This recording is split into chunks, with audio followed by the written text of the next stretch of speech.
এখন বাচ্চাদের মধ্যে ওবিসিটি রেট অসম্ভব হারে বাড়ছে। তো ওবিসিটি রেট বাড়ার পিছনে কি আমাদের এই কমার্শিয়াল যে খাবারগুলো পাচ্ছি এগুলা দায়ী নাকি প্যারেন্টিং দায়ী? প্রথমত প্যারেন্টিং, গুড প্যারেন্টিং খুব ইম্পর্টেন্ট, পজিটিভ প্যারেন্টিং এবং গুড প্যারেন্টিং। আমি যেমন একটা কথা, যখন বাবা মা কিশোর কিশোরীকে নিয়ে আমার কাছে আসে তখন আমি বলি যে জন্ম দিলে বাবা মা হওয়া যায়, গুড প্যারেন্ট কিন্তু হওয়া যায় না, ওটা খুব ডিফিকাল্ট। সো গুড প্যারেন্টকে একটু হার্ড হইতে হয়। এবং আমাদের বাবা মা এত ইমোশন যে বাচ্চা একটা ডোনাট চেয়েছে, একটা পেস্ট্রি চেয়েছে, একটা বার্গার, আমি দিব না, ইমোশনাল। সো ইমোশনাল অ্যাটাচমেন্ট মানে ডিফারেন্ট হতে হবে।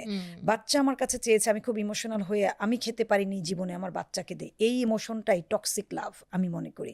সো আমাদের বাচ্চাগুলোকে নষ্ট করেছে বা ওবিসিটির দিকে নিয়ে গেছে বা তাদের যে অনেক নৈতিক অবক্ষয়, পুরোটাই কিন্তু টক্সিক প্যারেন্টিংয়ের জন্য বা টক্সিক লাভ বলি আমি এটাকে। বাচ্চাকে কোনো কিছু দিতে না পারার মধ্যে যে আমি ভালো প্যারেন্ট হলাম না, তা না কিন্তু। হ্যাঁ, আমার তো ক্ষমতা আছে। আমি মনে করি একজন বাবা মা তার বাচ্চাকে যদি 100 টাকা দেওয়ার ক্ষমতা থাকে উনি 1 টাকা দিবেন, কিন্তু ওনার যদি 1 মিনিট দেওয়ার ক্ষমতা থাকে উনি 100 মিনিট দিক বাচ্চাকে। উনি বাচ্চার সাথে রিলেশনটা টাইম দিয়ে করুক, খাবার দিয়ে না। হ্যাঁ, সো এই খাবারের কারণেই উনি ছোটবেলায় আমি এমনও পরিণত করলো, বাবা মার কোনো আইডিয়া নাই যে non communicable disease not related on age, যে আমার বাচ্চা 10 বছর ওর হার্ট অ্যাটাক হবে না, ওর কিডনি ডিজিজ হবে না, এটা ওদের ধারণাই নাই। যে একটা 5 বছর 6 বছরের বাচ্চারও হাইপার টেনশন এবং ডায়াবেটিকে ভুগছে, ফ্যাটি লিভারে ভুগছে। এটা তো আমি একদম মানে প্র্যাকটিক্যাল, যে আমি পেশেন্টই পেয়েছি এটা। অনেক মা জানি না তার 6 বছরের বাচ্চা ডায়াবেটিসে ভুগছে, আমি টেস্ট করার পরে দেখি যে ও ডায়াবেটিকে আক্রান্ত। আমরা তো খাদ্যাভ্যাস শোনার পরে কিন্তু আমি টেস্ট করতে দিই, যেমন প্রচণ্ড সুইট ক্রেভিং, সুইট লাভার, প্রচুর কার্বোহাইড্রেট খায়, তাকে আমি ফ্যাটি লিভার চেক করতে দিই, সুগারটা ইনসুলিনটা চেক করতে দিই। মোস্ট অফ দ্য কেসেস আমরা পজিটিভ পেয়েছি এবং রিপোর্ট বলে যায় সে কি খায়।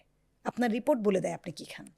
ঠিক আছে, এরকম অসংখ্য, যেমন লিপিড প্রোফাইল দেখলেই বোঝা যায় আপনি কতটুকু তেল খান, কতটুকু কার্বোহাইড্রেট খান। তো এটা বাবা মা বুঝে না। এই জন্য হলো প্যারেন্টিং আমি সবচাইতে বেশি দায়ী করবো, কারণ আমার 10 বছরের বাচ্চা আমার কন্ট্রোলে নাই। 25 বছর হলে আলাদা কথা, এখানে প্যারেন্টিং আসছে না। কিন্তু যখন সে 10 বছর 15 বছর টিনেজটা, এই পর্যন্ত তো বাবা মাকে কেয়ারফুল হতে হবে, কারণ এই সময়টা একটা মেয়ে এবং ছেলের হরমোন তৈরি হওয়া, তার স্ট্রাকচারটা তৈরি হওয়া, ব্রেনের ডেভেলপমেন্ট, এভরিথিং কিন্তু কিশোর কিশোরীটাকে এত গুরুত্ব দেওয়া হয় যে তাকে যদি এই সময়টা আমরা তৈরি করে দিতে পারি, ইনশাল্লাহ ফিউচারে সে ভালো থাকবে, গুড হেলথ যদি এই সময় তার থাকে। বাট এটা তো বাবা মা অনেক সময় আছে যে একটু যে ওর হেলথটা চেক আপ করি, দেখে তোমার কি হয়েছে।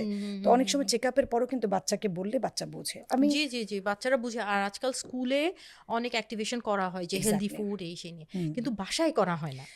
এটাই সমস্যা। স্কুলে আমি বলবো যে স্কুলগুলোতে যে স্কুলে করা হয় তা না, আমি বলি মানে এটা একটা ওয়েল প্র্যাকটিস থাকা উচিত। আমি এরকমও পেশেন্ট পেয়েছি যে আমার কাছে যারা ডায়েটে আছে, ম্যাডাম বাচ্চাকে যদি রুটি দেই তো পাশে ও তো বার্গার নিয়ে আসছে, ও তো পরোটা নিয়ে আসছে। এটা কমনলি আমরা পাই। একটা এক্সাম্পল দিই, যেমন স্কুলের একজন টিচার, গতকালকে আমার পেশেন্ট, উনি আমাকে বলছে, ম্যাডাম আমাকে না ব্রেকফাস্ট যেহেতু স্কুলে গিয়ে করতে হয়, আমাকে না কমনলি সবার মতো করে দেন, নাহলে আমাকে অনেক কথা শুনতে হয়। কেন? কলিগরা বলে কি তুমি কি করছো, তুমি কেন এটা খাচ্ছ, তুমি কেন শুধু ডিম খাচ্ছ। এই যে একটা পারিপার্শ্বিক একটা জাজমেন্ট, পারিপার্শ্বিক বিষয়টা আমরা আসলে মেনে নিতে পারি না এবং আমরা পরিবেশ থেকে আমরা কোনো পজিটিভ কথা পাই না।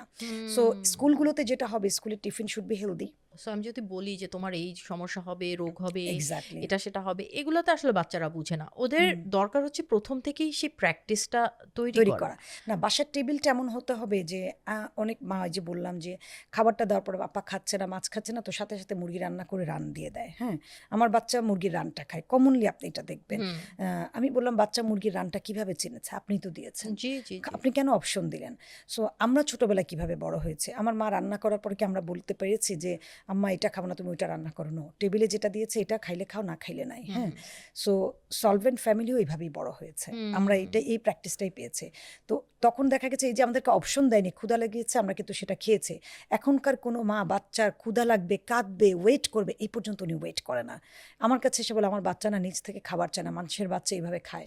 আমি বললাম না, আপনি কোনোদিন এই সুযোগই দেননি আপনার বাচ্চাকে। প্রতি 2-2.5 ঘন্টা পর পর যদি আপনি আপনার বাচ্চার খাবার নিয়ে হাজির হন, ওর চাহিদা মতো দেন, কেন আপনার বাচ্চা খাবার চাইবে? ও তো এটা জানেই না ক্ষুধা কি। ওর ব্রেনে সিগন্যাল দেওয়ার আগে আপনি খাবার রেডি করে ফেলেছেন। সো অ্যাটেনশন কমাতে হবে বাচ্চাদের থেকে। আমরা অনেক অ্যাটেনশন দিই, প্যাম্পার করি বাচ্চাকে, নো নিড। আমার ক্ষুধা লাগছে, আমি মাকে যেটা বলি, আপনি খেয়ে ফেলেন, টেবিলে খাবার দিয়েছেন, ও খায়নি তো আপনি খেয়ে উঠে চলে যান, 7 দিন ডাকবেন না, আপনি দেখবেন যে অটো খাবে। আচ্ছা, বাচ্চাদেরকে কি এই রান্না বান্না এই জায়গাটায় ইনভলভ করা উচিত? আমি মনে করি উচিত। উচিত আমি না? করিয়েছি আমার আচ্ছা, বাচ্চাকে। আচ্ছা। আমি এটাকে অ্যাপ্রিশিয়েট করি। হ্যাঁ, আমি এটা বলব না যে তুমি মাল্টিটাস্কিংই হতে হবে। হুম। বাট আমি যে জীবনে চলার জন্য যে বেসিক জিনিসগুলো হুম। প্রয়োজন আমি ওটা চাই। আমি না থাকলেও সে দুনিয়াতে কিভাবে বেঁচে থাকবে, বাসায় কোনো হেল্পিং হ্যান্ড নাই, তোমাকে এটা বুঝতে হবে। তোমারটুকু তুমি করে খাও, আমাকে করতে হবে না। মানে আমি চাই যে সেলফ ডিপেন্ডেন্ট থাকুক। এখন আমিও তো কর্মজীবী মানুষ, আমরা হাজব্যান্ড ওয়াইফ রাইট। বাচ্চাকে রেখে গেছি না, সো দ্যাট তোমার এখন একটা জিনিস খেতে ইচ্ছে করছে, মা নাই তুমি খেতে পারো না, তুমি করে ফেলো এটা। হুম, হুম, সো হুম, আমি যেমন বাচ্চার স্কুল টিফিন তৈরি করে দেওয়া, ব্যাগ গুছিয়ে দেওয়া, আমি একদম ওই ক্যাটাগরির মাই না। আচ্ছা আপা, তাহলে স্কুল টিফিনের আপনি 3টা টিফিন আইডিয়া দিবেন আমাদেরকে, যে বাচ্চাদেরকে স্কুলে টিফিন কি দেয়া যায়? আচ্ছা, বাচ্চারা খুব নুডলস পছন্দ করে। রাইস নুডলস হলে খুবই ভালো। এটাকে খুব হেলদি ওয়েতে মাশরুম, চিকেন সব কিছু মিক্সড করে করতে পারে। ফ্রাইড রাইস বাচ্চাকে দিতে পারে, একদম ঘরের যে চালটা সেটা দিয়ে করবে। ফ্রুট কেক থাকতে পারে, তার সাথে একটা ডিম থাকতে পারে। কেউ ব্রেড বাটার জ্যাম নিতে চায়, তার সাথে একটা ডিম হলেই কিন্তু তার একটা কমপ্লিট নিউট্রিশন হয়ে যায়। নাইস। তাহলে বাসায় বানানো এগুলো কি আগে বানিয়ে রাখা যায় তো, রাইট? যে আমি কেক তো আসলে বাসায় অনেকেই বানায় হ্যাঁ, এখন, তাই না? নাগেটস নাগেটস আর সসেসটা আমি একটু ফ্লেভার কম করি, কারণ হলো যে বাসায় বানানো নাগেটস যদি হয়ে থাকে ডিপ ফ্রাই তো, ডিপ সেটা ফ্রাই। Deep fry. এটা অকেশনে উনি সপ্তাহে একদিন করে দিতে আচ্ছা, পারে। আচ্ছা, আচ্ছা। উনি বাসায় বানানো বার্গার দিতে পারে, স্যান্ডউইচ দিতে পারে। বার্গারটা বাসায় যে বানটা থাকে, বিফ কাবাব, চিকেন কাবাব বা ফিশ কাটলেট দিয়ে কিন্তু উনি এটা করতে পারে, আচ্ছা, শ্যালো ফ্রাই করে। শ্যালো ফ্রাই করে। Okay, thank you so much for watching the full video. আমার এই এপিসোডটি যদি আপনার ভালো লাগে, আমার চ্যানেলটি ঘুরে দেখতে পারেন।